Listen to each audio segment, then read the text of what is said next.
Great, so I appreciate the invitation. And what I'm going to talk about is going to be a little bit different than the theme of the meeting itself, but I hopefully it'll be informative because I know a lot of you are interested in the events that led to multicellularity and ultimately the colonization of land. So what my lab really deals with is this fundamental question of what is the molecular basis of multicellular evolution. This turns out to be a really difficult problem. So multicellularity has evolved at least 25 times independently across all eukaryotic taxa. And so because of that, it turns out to be really difficult to get at this at the molecular basis, especially since a lot of the transitions to multicellularity occurred about 1 billion years ago. However, it turns out that the one special group in the Chlorophycean lineage turns out to be a really powerful system for studying the evolution of multicellularity. So these are the relatives of Chlamydomonas, and the relatives of Chlamydomonas are significant in that they have evolved multicellularity. And so they range from these species which are undifferentiated multicellular, such as Basal-Chlamys, Tetrabrina, and Gonium, to those kind of in the middle that have expanded in their organismal size, and then kind of culminating with our glamour shot picture down there, Volvox carteri, which has differentiated tissues and a full sexual program.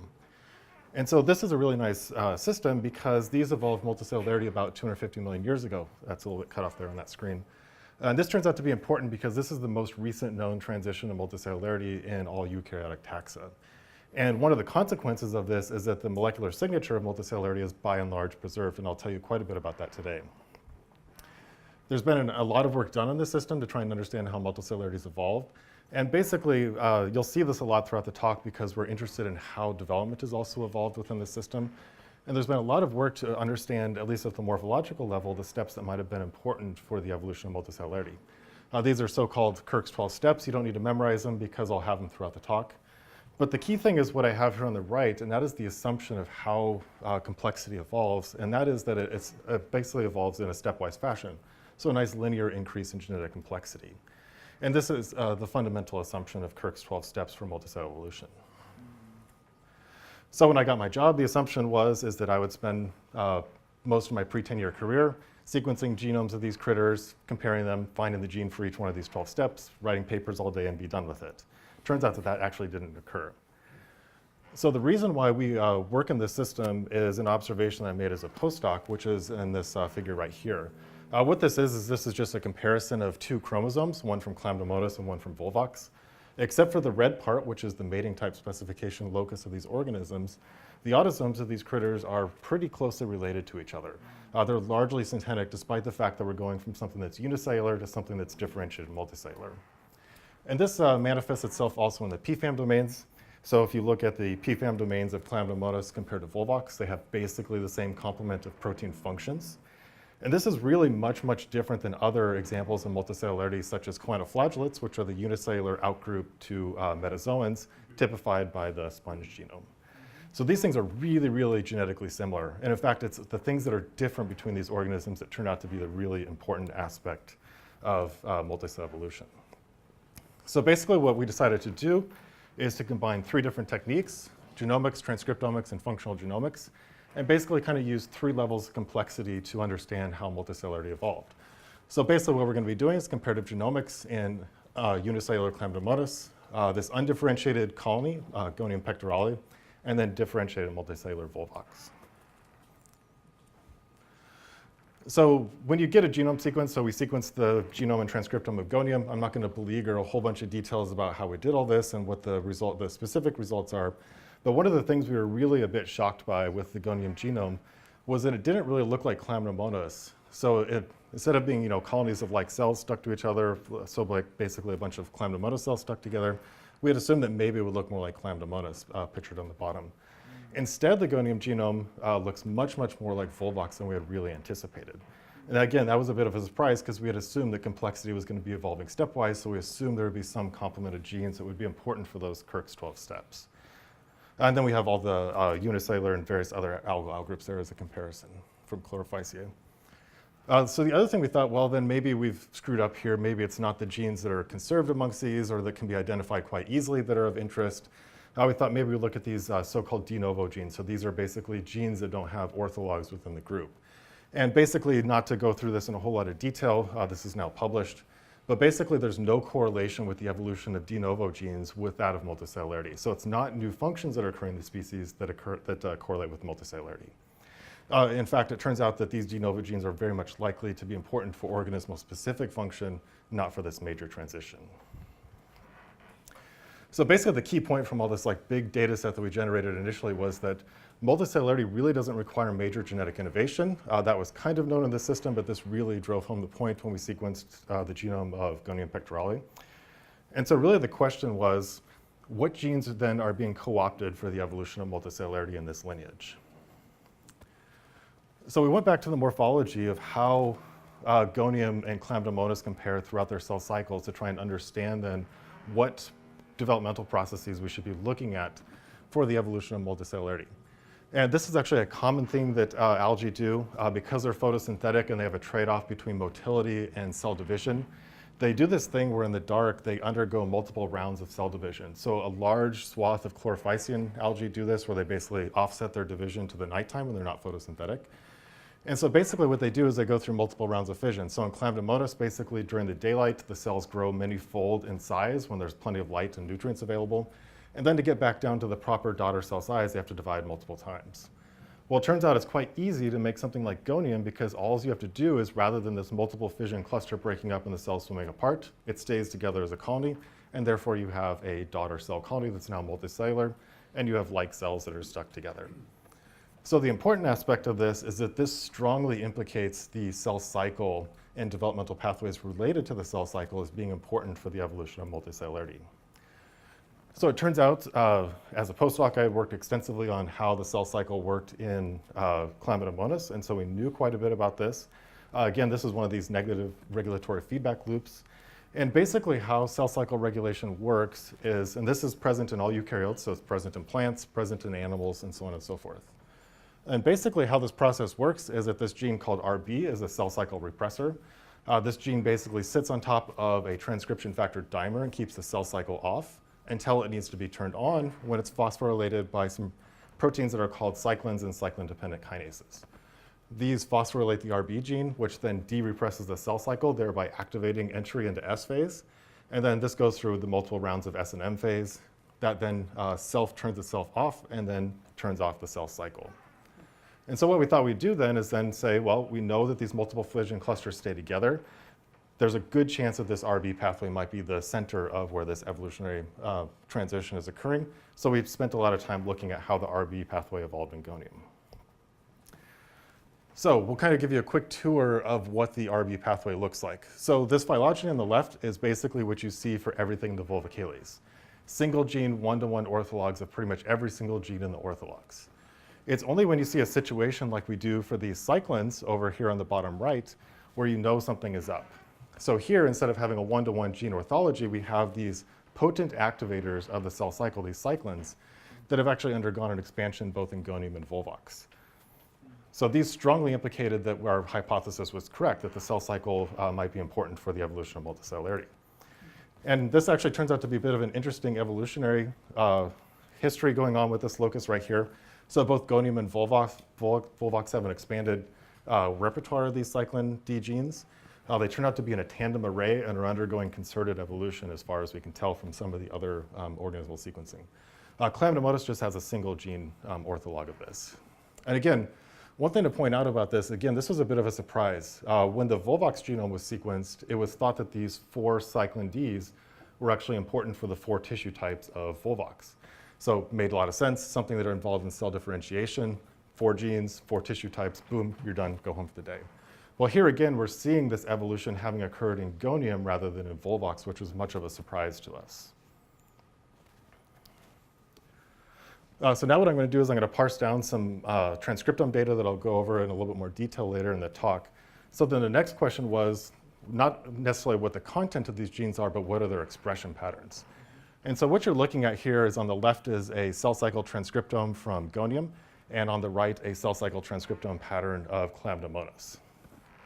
So the first thing we notice, as expected, so the RB gene, E2F, DP, so these things that regulate the cell cycle, as you can see in the cartoon above, placed here for convenience, that the expression pattern of these genes really hasn't changed that much between Chlamydomonas and Gonium. Likewise, CDKs, again, these are not undergoing any signs of evolutionary expansion or contraction, so their expression patterns are the same as well. And here again, we get to these expanded cyclins, and this is where the interesting bit is going on. I know these graphs are a bit confusing here, so I made a little chart for you on the right that tells you whether or not they're differentially expressed. And basically what it turns out is two of these expanded Cyclin D genes, so Cyclin D2 and a gene that we're calling Cyclin D5 for the moment. These two genes have altered expression patterns where they're actually expressed during G1 phase, not during mitosis. And this turns out to be really important because, again, these Cyclin Ds are potent activators of RB and thereby the cell cycle, but these seem to be having some sort of activity during G1 phase as well. I won't get into Cyclin C1. For those of you that are cell cycle aficionados, this turns out to be a really important gene because this is conserved across all of metazoa and is important for stem cell maintenance in metazoans. So we looked at the RB gene, so we've got this Cyclin D gene in conjunction with a cyclin-dependent kinase. These genes phosphorylate the RB protein, and so we looked at the phosphorylation pattern of the RB gene. And so again, we noticed this pattern that was emerging, that once again, the gene, the RB gene from Gonium actually turned out to look quite a bit more like the Volvox RB. And I won't get into it too much. There's also some implicit evidence that RBs are important for developmental programs because there's male and female versions of RB and Volvox, which are shown in the bottom. So basically, the key one of these are these RB sites that are in this linker domain between the RBA and the RBB domain. Those phosphorylation sites within the protein that regulate the activity of this protein look much more similar to Volvox and Gonium than they do to Chlamydomonas. The big thing about the Chlamydomonas linker domain that's in green up there is that it's much, much larger than that in Volvox and or Gonium. And it's also, I should point out, this linker domain is what really regulates the conformational change of this RB protein on top of the transcription factor on the chromatin that activates cell cycle transcription. So that's all great. So this is all bioinformatics data. It wasn't really all that exciting, other than it implied that the cell cycle might be important for the evolution of multicellularity. So what we decided to do is to use the power of Chlamydomonas as to do some functional genomics. And basically what we decided to do is we've got the strong implication here that the cell cycle is involved in the transition to multicellularity. And so what we decided to do is to take the Gonium RB gene, so our undifferentiated multicellular species, and put it into a Chlamydomonas mutant that is missing its RB gene. So it turns out that the RB mutants in Chlamydomonas have a very obvious phenotype. They hyperproliferate, so their cell cycles basically are completely uncontrolled because they don't have that negative feedback loop. And so thereby what happens is the cell size of these cells turns out to be quite small. So then what we thought we'd do is we put that Gonium RB back in and we asked, does it complement the cell size phenotype or does it cause Chlamydomonas to become multicellular? And I wouldn't be telling you about this if it wasn't interesting. So it turns out when you do this experiment, we make our Chlamydomonas cells multicellular. And so here's a couple lines up here that are independent insertion lines where you can see that our Chlamydomonas cells that now have the Gonium RB, so the cell cycle repressor, now are multicellular and not unicellular. And so in the bottom, you can see our internal control where we've complemented the mutation with the Chlamydomonas version of the protein and then the mutant itself. Those of you that are cell cycle people would appreciate this experiment. So then the key question is this RB gene is anchored to the chromatin through this transcription factor of E2F and DP. So we cross this to a mutant in DP, which thereby cannot anchor the RB protein to the chromatin, and it suppresses the phenotype when you have the RB gene from Gonium in the context of missing that anchor to the chromatin. And then there's a wild type recombinant there. And the Western blot is on the right for those of you that want to make sure that we're actually expressing the protein. But the key point is here, we've linked something that is a really key cell cycle regulator, also a tumor suppressor in metazoans. So if this gene is mutated, there's a very good chance that you're going to get cancer. So we've linked this to a fundamental role in the transition to multicellularity. So this kind of brings us back to what's going on evolutionarily within this system right here. So again, Kirk's 12 steps, again, some representative species there. Again, the assumption was that complexity was going to evolve stepwise within the system. And this RB experiment right here shows us that a single gene is really changing a lot of fundamental aspects about the biology of Gonium. So then what the idea then is that this single gene causes a major bump in the increase of complexity. And then our initial thought wasn't that there was additional single gene increases in complexity that would lead to more complex developmental programs. And this comes from the fact that there's a lot of data out there about Volvox mutants that have roles in development. Here's some genes right here. So Reg A is kind of the key one right here that's involved in cell type specification. a gene called GLSA, which is involved in gonadial development, so these cells within this Volvox spheroid, INVA, pherophorins, and matrix metalloproteases. So then the idea is that maybe RB is causing this initial bump in complexity, but then really the cool stuff for development is actually occurring with these classes of genes here. Turns out that that is wrong as well, and I'll show you why. And so we then asked this question is, how did development in Gonium evolve? And so again, we went back to our transcriptomics experiments to really compare how the developmental programs of these two organisms work. So I'm not going to go into a lot of the technical aspects of what we did right here. What you can see on the right is the actual raw data for the cell cycle transcriptome that I've shown you parts of already for Gonium. We also did this in Chlamydomonas. This turns out for us to be the really powerful selective factor right here, DNDS. So making trees is really a bit of a pain to compare things, but DNDS is really, really sensitive to changes within proteins within our species that are important for evolutionary processes. So we did this, and we ended up by taking this transcriptome data set, looked for genes that were differentially expressed, and applied this filter of DNDS on it, and we got 5 genes that were of high importance for being important for multicellularity. I'm going to talk about one of them because we've characterized this at the functional level. And so that's this cell adhesion gene, and so we really zeroed in on this thing early on because in the dotted line right there is its expression pattern in Gonium pectorale, and the bottom is 2 independent experiments from 2 different groups for its expression pattern in Chlamydomonas. And so what really caught our attention is the fact that this vasculine cell-cell adhesion gene is actually upregulated during G1 phase. So again, we went back to our molecular genetics, we cloned the gene overexpressed in Chlamydomonas and asked what the morphology looks like. And sure enough, this is the image that I got when I was actually traveling overseas about a year ago from my postdoc. And so once again, our Chlamydomonas cells have become multicellular with a single gene change. And even more important about this is it actually recapitulated something that had been in the literature for a long time that had been not very well understood. And that's these little bridges that you can see between the cells right here. So for a long time in the volvication literature, it's been known that almost all the multicellular volvicales described have these cytoplasmic bridges between cells. So they're thought to be fundamentally important for the transition to multicellularity. Here, the single cell-cell adhesion gene, which is very likely to be RB regulated, has actually recapitulated not only cell-cell adhesion, but has also recapitulated these cytoplasmic bridges. So now what we're going to do, we're going to go back to that data set and then look at even more detail. So we've got the cell-cell adhesion gene. So what about the rest of the developmental program that's changed from multicellularity? So again, these are what these data sets look like. So what I'm going to do is I'm going to parse this down for you. So again, you've got these differential expression pattern experiments. On the right is the Gonium data right there. And if you've ever done a transcriptome experiment, this is basically what happens after about 6 weeks when you get your data back. You have a bunch of plots that look like that on the right, and you don't know what to do with them. And so what we decided to do is to take data sets from both Chlamydomonas and Gonium and try and parse this data down to understand what are the differences in expression patterns between these genes. And so that's what you're looking at right here. We're using multidimensional scaling to do this. So this is basically looking at a vector reflection of the magnitude of differences in a dimension between the data sets that we're looking at right here. And to make a long story short, anything that's expressed outside of those gray boxes is something that's differentially expressed in this case, Gonium compared to Chlamydomonas. And we can do the experiment in the reverse direction as well. So that's a lot of data. The key thing that we found from this is that about 60% of the transcriptome in Gonium is different than Chlamydomonas. So remember, the genomes of these organisms are basically the same with the exception of cell cycle regulators. The expression pattern of these genes is much, much different. And because this is a cell cycle transcriptome, this very strongly implicates that, again, it's this RB regulation of genome-wide expression that is involved in basically reprogramming development for Gonium.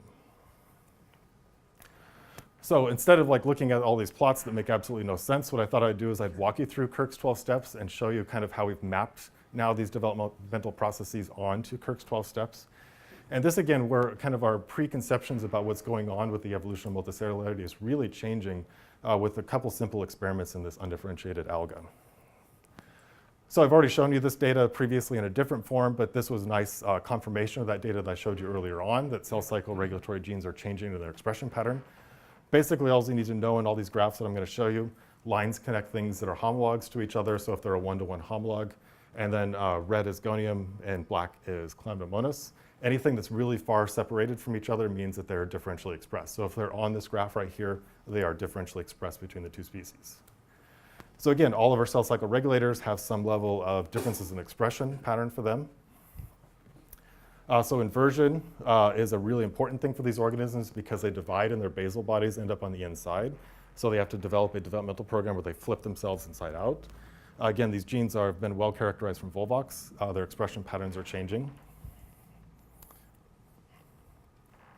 Most importantly, I'll come back to this later, GLS-A and IAR are these two genes that are known to be Volvox-specific developmental regulators, turn out to have differential expression patterns in Gonium.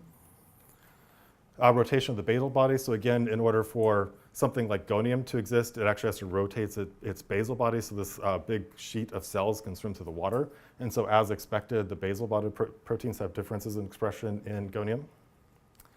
Organismal polarity. So Gonium has a slightly different organismal polarity because, again, it's a sheet of cells, so it has to regulate this much differently. And again, these are all expected because they're the first 6 steps of Gonium. So these involve both actin regulatory genes and actin cytoskeletal genes, and from cytoskeletal genes that have differences in expression. ECM expansion is another important thing for multicellularity because when you become an organism like Gonium, or especially as you get into things like Volvox and Pleidorhina, these spheroids are actually composed of a gelatin goo that's made out of proteins that were originally important for the extracellular matrix of Chlamydomonas. And so not surprisingly, Gonium is starting to co-opt some of these ECM-related genes. Interestingly, this was originally thought to be something specific for things like Euterina, Pleidorhina, and Volvox that have really expanded in organismal size. And so here in Gonium, we're starting to see differences in expression pattern and expansion of these ECM-related genes. Also, we're seeing this in the protein secretion and membrane trafficking system. So these are all things that are involved in excreting these proteins to make this ECM. So again, they're being expressed differently and timing of development is different. But this is where things really got funny for us. So there is one mutation in Volvox that basically is thought to make Volvox Volvox. And that's this gene called Reg-A. And the mutation in this gene in Volvox causes the organism not to develop into differentiated cells. So this is like the one thing that everybody in my field works on because it's the only thing that is really, really interesting that regulates basically the formation of these gonadial cells. If you don't do this, it looks like something more like Euterina. And so that's why this was thought to be a Volvox-specific gene. It turns out that this Reg-A has an homologue in Chlamydomonas. And the thing that's really important about this is that it's in a tandem repeated locus. And so it's thought to be important for these 3 steps down here at the bottom that are important for Volvox. Well, what we're seeing in Gonium is that the expression pattern of these genes is developmentally regulated much, much more differently than in Gonium. And again, GLS and INVA, again, genes that were thought to be specific to Volvox development are turning out to be co-opted early in Gonium development. So this really changes our complexity landscape right here. So again, we kind of had thought that this complexity was going to increase kind of nice and gradually throughout the system here. And instead, basically what we're seeing is we're seeing this huge burst of developmental changes in this undifferentiated alga up here. So again, something that doesn't look like it has obvious development has this burst of evolutionary change. And basically after that, there's not a whole lot of stuff going on here. So there's not a whole lot of stuff going on with new genes, expression patterns, and so on and so forth. At the moment, one of the ideas might be that some of these organismal-specific things that are going on here might be these de novo genes, might be some species-specific developmental co-option. We really don't know at the moment. But I think this is really the key point right here. And that's, again, this kind of developmental constraint that's going on in this transition to multicellularity. So this transition to Gonium, this undifferentiated multicellular form, is really constraining the developmental pattern of the entire lineage itself. And so this basically kind of explains one of the oddities of this system, which is, everyone always asks me this, especially when I give this talk at medical schools, which is, how did Volvox evolve into a plant? Well, it didn't, and that's because MDs often don't understand phylogeny because they think of this as a nice linear progression. And so it's not that Volvox evolved into plants, but it went through a developmental constraint when it transitioned to multicellularity that really constrained this lineage to the spherical form that you see right here that is important for the environments that they habitate. So with that, I'll take any questions. The only thing I'd like to point out is the 2 people that did most of this work Tara Marriage, who's a postdoc in my lab, and Eric Hanchin, who's at a collaborative lab of mine at the University of Arizona, and other people that participate in the project. So with that, I'll take any questions, and hopefully we can get to some coffee here in a minute.